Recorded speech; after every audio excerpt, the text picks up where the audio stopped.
Life is full of people.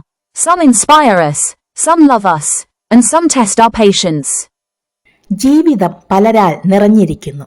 ചിലർ നമ്മെ പ്രചോദിപ്പിക്കുന്നു, ചിലർ സ്നേഹിക്കുന്നു, ചിലർ നമ്മുടെ സഹനശേഷി പരീക്ഷിക്കുന്നു. But remember this, do not let the behavior of others destroy your inner peace. പക്ഷേ ഓർക്കുക, മറ്റുള്ളവരുടെ പെരുമാറ്റം നിങ്ങളുടെ അന്തർശാന്തി തകർക്കാൻ അനുവദിക്കരുത്. Inner peace does not mean a life without problems. It means a calm heart even when storms surround you.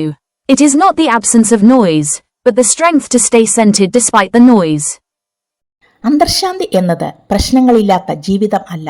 പ്രശ്നങ്ങൾ നിറഞ്ഞാലും മനസ്സ് ശാന്തമായി നിലകൊള്ളുന്നതാണ് അതിന്റെ അർത്ഥം. ശാന്തി എന്നത് ശബ്ദം ഇല്ലാത്തത് അല്ല, ശബ്ദത്തിനിടയിലും ഉറച്ചു നിൽക്കാനുള്ള ശേഷിയാണ്. Why people hurt or disturb us? Some people are rude because they are in pain. Some insult because they feel insecure. ചിലർ വേദനയിൽ ആയതിനാൽ തന്നെ മോശമായി പെരുമാറുന്നു. ചിലർ ആത്മവിശ്വാസം ഇല്ലാത്തതിനാൽ അധിക്ഷേപിക്കുന്നു. Some criticize because they are jealous. But their behavior is a reflection of their inner world, not yours. If you carry their anger into your heart, you are allowing them to control you. ചിലർ അസൂയ കൊണ്ടാണ് വിമർശിക്കുന്നത്. പക്ഷേ അവരുടെ പെരുമാറ്റം അവരുടെ ഉള്ളിലെ ലോകത്തിന്റെ പ്രതിഫലനം മാത്രമാണ്, നിങ്ങളുടെ ലോകത്തിന്റെ അല്ല. അവരുടെ കോപം നിങ്ങളുടെ ഹൃദയത്തിലേക്ക് കൊണ്ടുപോകുമ്പോൾ നിങ്ങൾ അവർക്ക് തന്നെ നിങ്ങളുടെ ജീവിതം നിയന്ത്രിക്കാൻ അനുവദിക്കുന്നു. Practical ways to protect inner peace. Pause before reacting. Not every word needs a response. A moment of silence can save a lifetime of regret. ഓരോ വാക്കിനും മറുപടി കൊടുക്കേണ്ടതില്ല. ഒരു നിമിഷം മിണ്ടാതിരിക്കുക, പിന്നീടുള്ള വിഷമം ഒഴിവാക്കാം. Choose your company wisely. Spend time with people who uplift you, not those who drain you. നിങ്ങളെ ഉയർത്തുന്നവരോട് കൂടെയിരിക്കുക, ഊർജം നഷ്ടമാക്കുന്നവരിൽ നിന്ന് മാറി നിൽക്കുക. Set boundaries. Saying no is not rude. It is self-respect. ഇല്ല എന്ന് പറയുന്നത് അപമര്യാദയല്ല, സ്വയം ബഹുമാനിക്കലാണ്. Practice forgiveness. Not for them, but for your own freedom.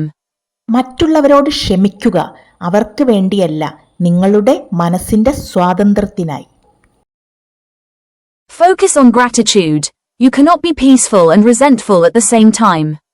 കൃതജ്ഞതയിൽ ശ്രദ്ധിക്കുക. നന്ദിയോടെ ജീവിക്കുന്നവർക്ക് ഒരിക്കലും വിരോധം നിറഞ്ഞിരിക്കാനാവില്ല. Short story. Example. Once, a monk was carrying water from the river. A man shouted at him, insulted him, called him useless.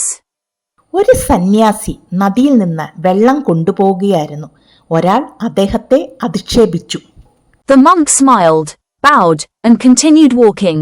A student asked, Master, why did you not reply? എന്നാൽ സന്യാസി ചിരിച്ചുകൊണ്ട് നടന്നു. ശിഷ്യൻ ചോദിച്ചു, ഗുരുവേ, മറുപടി കൊടുത്തില്ലല്ലോ. The monk said, if someone gives you a gift and you refuse to accept it, to whom does it belong? It remains with the giver. സന്യാസി പറഞ്ഞു, ഒരാൾ നിങ്ങൾക്ക് ഒരു സമ്മാനം തന്നാൽ നിങ്ങൾ സ്വീകരിക്കാതിരുന്നാൽ അത് ആരുടേതാകും? നൽകുന്നയാളുടേതായിരിക്കും. In the same way, insults remain with those who speak them, unless you choose to accept. അതുപോലെ തന്നെ അധിക്ഷേപങ്ങളും നമ്മൾ ഏറ്റെടുക്കാതിരുന്നാൽ അത് സംസാരിച്ചവനൊപ്പമേ തുടരുകയുള്ളൂ. So today, promise yourself, I will not allow the behavior of others to destroy my inner peace. Protect your mind, guard your heart, and live with calm strength. അതിനാൽ ഇന്ന് തന്നെ ഒരു വാഗ്ദാനം ചെയ്യൂ. മറ്റുള്ളവരുടെ പെരുമാറ്റം എൻ്റെ അന്തർശാന്തി തകർക്കാൻ അനുവദിക്കില്ല.